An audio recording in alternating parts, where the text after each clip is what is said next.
Bismillahirrahmanirrahim. Assalamualaikum warahmatullahi wabarakatuh. Bertemu lagi dengan Bu Astri.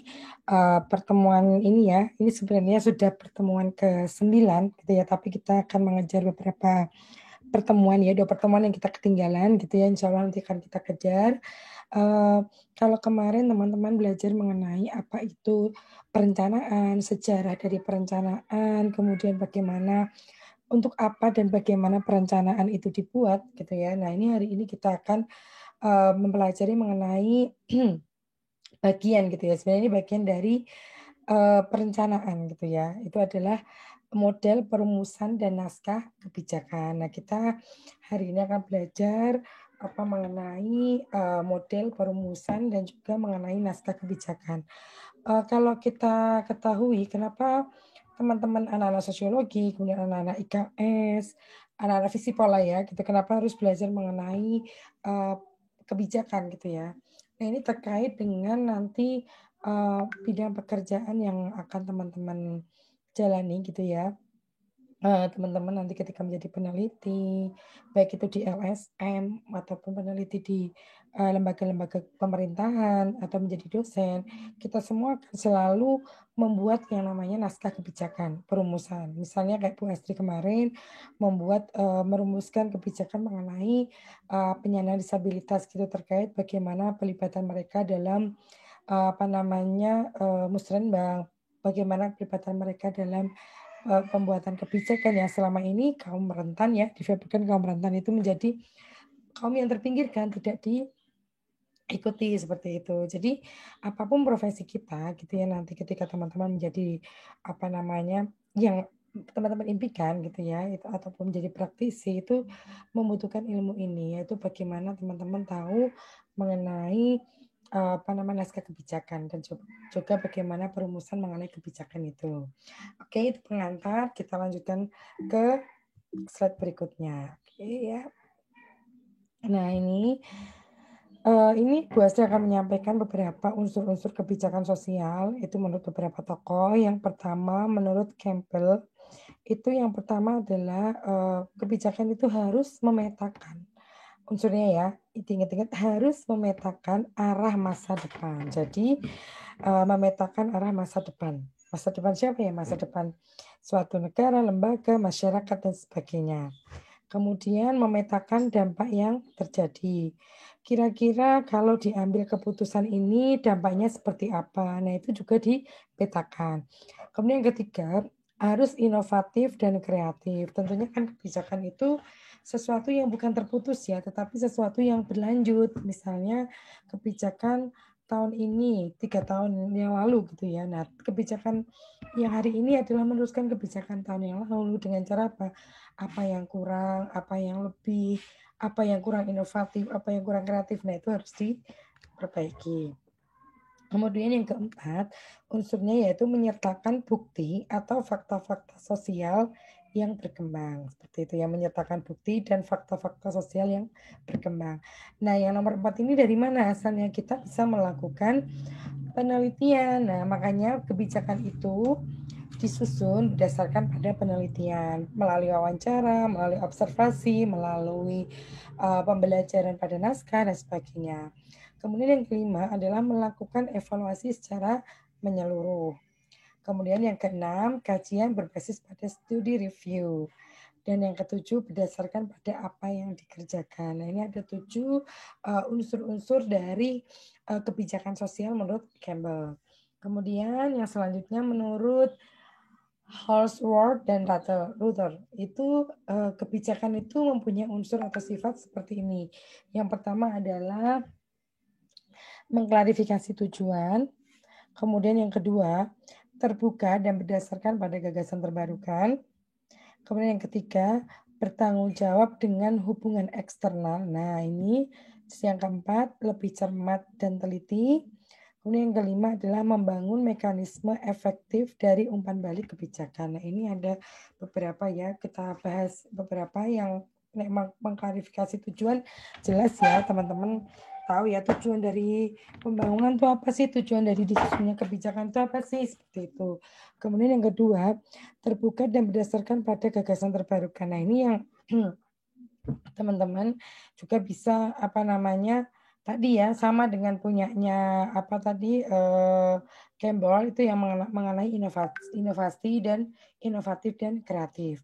Kemudian yang ketiga adalah bertanggung jawab dengan hubungan eksternal, lebih cermat dan teliti. Kemudian yang kelima adalah membangun mekanisme efektif dari umpan balik kebijakan. Nah ini yang menurut Hasrul sebenarnya intinya hampir sama.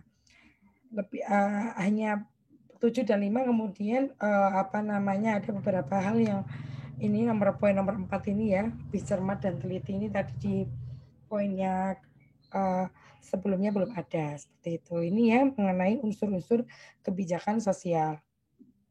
Kemudian, nah ini Bu Astri akan menyampaikan mengenai model perumusan kebijakan. Nah, ada 2 model perumusan kebijakan. Yang pertama adalah model hasil dan dampak. Kemudian yang kedua adalah model proses. Kita akan bahas dulu yang pertama.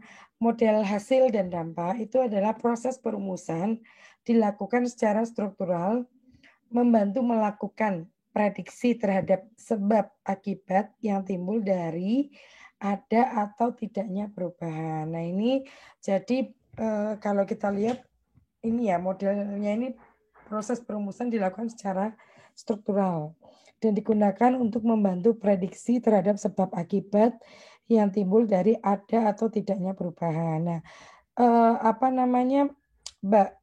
bagian-bagian atau isi dari model hasil dan dampak itu ada model rasional, jenis-jenisnya kok isinya sih, jenis-jenis dari model hasil dan dampak ini ada model rasional, model inkremental, dan juga model mix scanning, seperti itu ya. Nah ini kemudian ini belum selesai kok. Nah kemudian kalau model proses itu merupakan model gabungan gitu ya, merupakan model gabungan scanning atau gabungan antara rasional dan juga inkremental. Jadi model proses ini gabungan dari model rasional, model perumusan kebijakan rasional dengan model perumusan kebijakan inkremental yang mengusulkan alternatif kebijakan untuk disampaikan kepada pembuat keputusan. Nah, model dari proses ini jenisnya ada 4, yaitu model institusional, model elit massa, model kelompok, dan juga model sistem politik. Kita akan membahas satu persatu ya.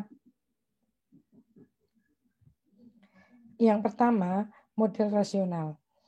Metode pembuatan kebijakan yang paling optimal. Nah, ini kalau dari dibanding dengan model-model yang lainnya, model rasional ini adalah metode pembuatan kebijakan yang paling optimal.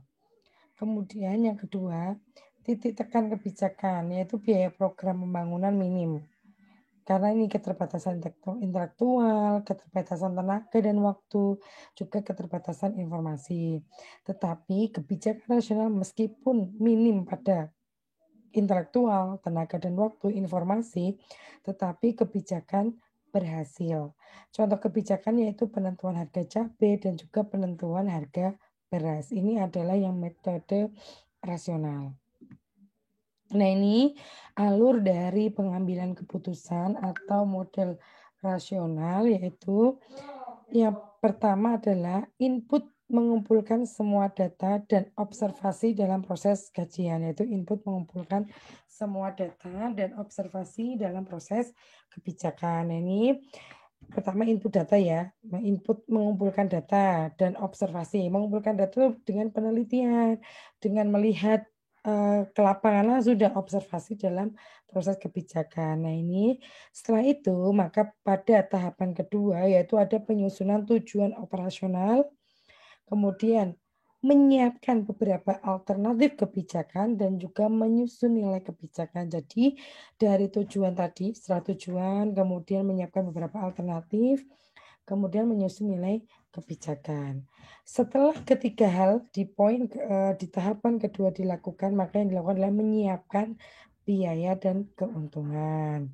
Tadi ya, kan tadi contohnya ada penentuan harga cabai dan juga harga beras. Kemudian yang berikutnya adalah memperkirakan akibat, kemudian memilih alternatif alternatif kebijakan dan juga output kebijakan. Nah, ini yang kemudian menjadi alur dari pengambilan keputusan model rasional. Oke ya, sampai sini jelas ya, gampang sekali ya. Tapi nanti ada contohnya, nanti Bu Astri share di grup seperti apa sih model naskah kebijakan itu seperti apa, atau model dari kebijakan seperti apa. Nah, ini yang kedua, setelah model rasional, kita belajar mengenai model inkremental, nah atau penambahan. Nah, ini merupakan kritik terhadap model rasional. Jadi model inkremental ini merupakan kritik terhadap model rasional. Keputusan kebijakan diambil berdasarkan proses politis, berdasarkan kompromi dan tawar-menawar pembuat kebijakan. Nah, ini kita bisa coba kita ulangi lagi ya mengenai poin kedua. Di model inkremental itu merupakan keputusan kebijakan itu diambil berdasarkan proses politis. Ingat, proses politis berdasarkan kompromi dan tawar-menawar pembuat kebijakan. Nah, ini berarti melibatkan beberapa stakeholder yang mungkin berbeda seberang gitu ya. Kemudian ketiga, cenderung politis dan hanya memodifikasi keputusan yang dirubah sebelumnya. Cenderung politis dan hanya memodifikasi keputusan yang dirubah sebelumnya. Yang keempat, penentuan APBN atau APBD, belanja pegawai dan operasional birokrasi ya, penentuan APBN atau APBD, penentuan APBN atau APBD. Nah, ini belanja pegawai dan operasional birokrasi. Nah, ini rutin yang dilakukan oleh pemerintah. Kita lanjut lagi ya. Nah, ini komparasi model rasional dan inkremental ini perbandingan kita bisa melihat dari tabel ini, teman-teman. Bu Astri membuat ada 1, 2, 3, 4, 5 perbedaan antara model rasional dan juga model inkremental. Yang model rasional yaitu penentuan nilai-nilai kebijakan yang berbeda dengan sebelumnya merupakan prasyarat untuk mengadakan analisis empiris terhadap alternatif kebijakan. Di model rasional, penentuan nilai-nilai kebijakan yang berbeda dengan sebelumnya merupakan prasyarat untuk mengadakan analisis empiris terhadap alternatif kebijakan. Yang model inkremental, nilai dan rumusan kebijakan cenderung sama dari sebelumnya. Kemudian yang kedua, perumusan kebijakan ditentukan oleh analisa cara dan tujuan, sehingga bisa dipilih bagian mana yang tepat untuk mencapai tujuan. Ini.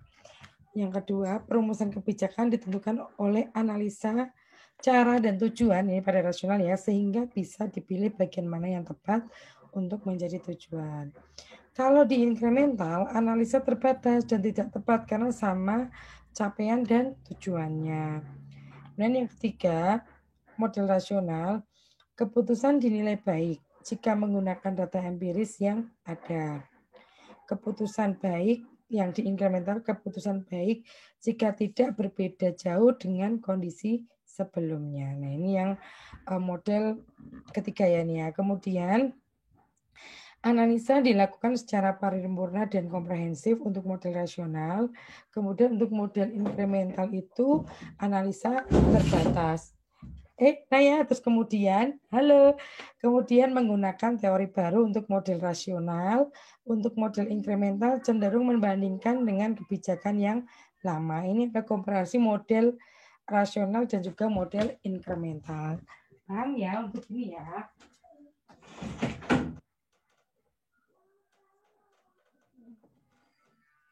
Untuk kita lanjutkan lagi, paham sampai sini ya. Ini secara teoritik ya untuk model dari kedua pengambilan pembuatan kebijakan, yaitu model rasional dan juga model inkremental. Ini kemudian, nah yang model institusional ini lebih pada tergantung pada konstitusi, yaitu ada legislatif, eksekutif, dan juga yudikatif. Contoh dari model institusional yaitu penentuan harga BBM. Nah, ini Kemana BBM ditentukan oleh ini kan ya, oleh stakeholder yang ada di legislatif, eksekutif, dan juga yudikatif, institusional. Ingat kalau institusional berarti melibatkan konstitusi yang terdiri dari legislatif, eksekutif, yudikatif. Sebagai contoh adalah penentuan harga BBM. Nah ini. Kalau model kelompok, nah ini kalau model kelompok ini juga terkait pada ini apa namanya kekuatan dan pengaruh politik A, kekuatan dan pengaruh politik B. Jadi ini kemudian mempengaruhi pembuat kebijakan sosial. Jadi ini model kelompok ya, seperti itu. Terus kemudian lanjut lagi. Nah ini tahapan penentuan kebijakan sosial. Ini sama dengan yang kita pelajari kemarin sebenarnya kan kita sudah yang pelajari yang kemarin mengenai tahapan penentuan perencanaan sosial. Nah, ini tahapan penentuan kebijakan sosial. Yang pertama ada dorongan untuk perencanaan. Yang kedua, setelah kita ada dorongan untuk merencanakan sesuatu, maka yang kedua yang dilakukan adalah eksplorasi atau penelitian. Kemudian yang ketiga, mendefinisikan tugas-tugas perencanaan. Keempat yaitu perumusan kebijakan, kelima perumusan program, keenam yaitu evaluasi. Nah, setelah evaluasi kita juga ada yang namanya output. Nah, outputnya apa sih dari kebijakan itu? Nah, oke, sampai tadi mengenai jenis-jenis kebijakan sudah tahu ya, kita sekarang belajar mengenai naskah kebijakan.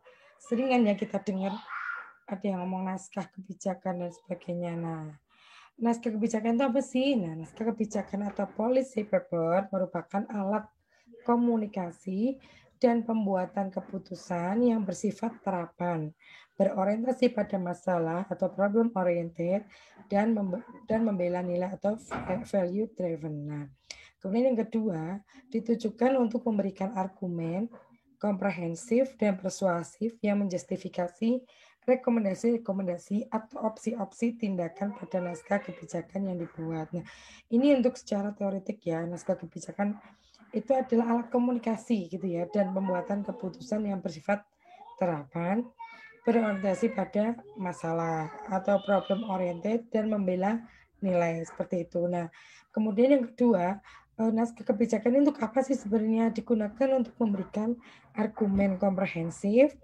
dan juga persuasif gitu ya, yang menjustifikasi rekomendasi-rekomendasi atau opsi-opsi tindakan pada naskah kebijakan yang dibuat. Ini untuk pengertiannya. Nah, ini terdiri dari apa saja sih naskah kebijakan?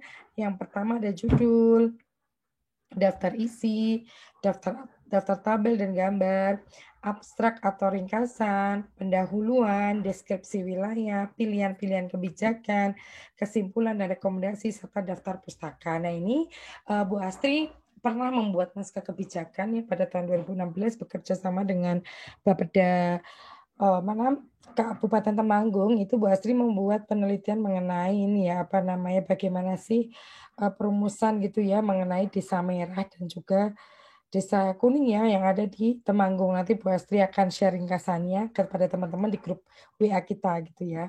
Nanti teman-teman bisa amati seperti apa sih sebenarnya naskah kebijakan itu. Yaitu semuanya Bu Astri ambil dari penelitian seperti itu. Nah ini ya nanti bisa teman-teman lihat. Kemudian lanjut lagi ya. Nah ini adalah jadi naskah kebijakan itu ada beberapa. Yang pertama yaitu mengenai penelitian kebijakan. Nah, ini yang Bu Hasil lakukan kemarin, penelitian kebijakan. Kemudian ada yang kedua adalah ringkasan kebijakan. Kemudian yang ketiga adalah memo kebijakan. Nah, perbedaannya apa sih dari ketiga naskah kebijakan ini? Untuk yang pertama adalah mengenai sasaran. Untuk policy study atau penelitian kebijakan itu ada spesialisnya kebijakan. Kalau yang ringkasan kebijakan itu adalah pembuat keputusan. Sasarannya ya. Kemudian yang memo kebijakan itu sasarannya beragam stakeholder. Itu semuanya stakeholder. Penelitian kebijakan fokusnya apa? Rekomendasi umum dan analisis isu-isu kebijakan. Kemudian yang kedua adalah ringkasan kebijakan sasarannya fokusnya apa? Pesan kebijakan untuk stakeholder. Kemudian untuk memo kalau memo kebijakan apa fokusnya? Pesan kebijakan untuk stakeholder inti atau kunci seperti itu ya. Nah, konteks isu penelitian kebijakan itu eh, konteks isu adalah diseminasi dan debat hasil penelitian. Kemudian kalau ringkasan kebijakan atau policy brief itu digunakan untuk advokasi dan lobby. Memo kebijakan juga sama dengan policy brief. Policy brief yaitu untuk apa namanya advokasi dan lobby. Kemudian metodenya, nah kalau yang apa namanya penelitian teman-teman sudah belajar ya bagaimana penelitian itu ya metodenya harus detail dan juga sistematis. Kemudian untuk ringkasan kebijakan itu apa namanya kurang memuat metode primer sama dengan memo kebijakan itu juga kurang memuat metode primer. Untuk penelitian kebijakan bahasanya apa akademis dan ilmiah. Untuk ringkasan kebijakan adalah jelas dan rinci. Untuk yang memo juga sama dengan yang ringkasan yaitu jelas dan rinci. Yang paling panjang yaitu penelitian kebijakan yaitu maksimal 80 halaman. Kalau ringkasan kebijakan itu kurang lebih 10.000 kata dan untuk memo kebijakan itu kurang lebih 1.000 kata. Nah, ini mengenai tadi ya naskah kebijakan tentang macam-macam kebijakan. Nah, teman-teman apa namanya? Mungkin ini ya materi yang bisa Bu Astri sampaikan. Kalau ada pertanyaan atau mungkin ada yang perlu disampaikan, bisa kita lanjutkan di grup WA kita. Terima kasih. Yang penting teman-teman jaga kesehatan, jangan stres, mengerjakan tugas jangan slowly aja gitu ya. Yang penting yang kita butuhkan pada saat pandemi ini adalah badan yang sehat gitu ya. Yang paling penting itu badan yang sehat, jiwa yang sehat gitu ya. Jadi tidak perlu teman-teman terlalu stres memikirkan banyak hal. Yang penting adalah badan yang sehat dan jiwa yang sehat.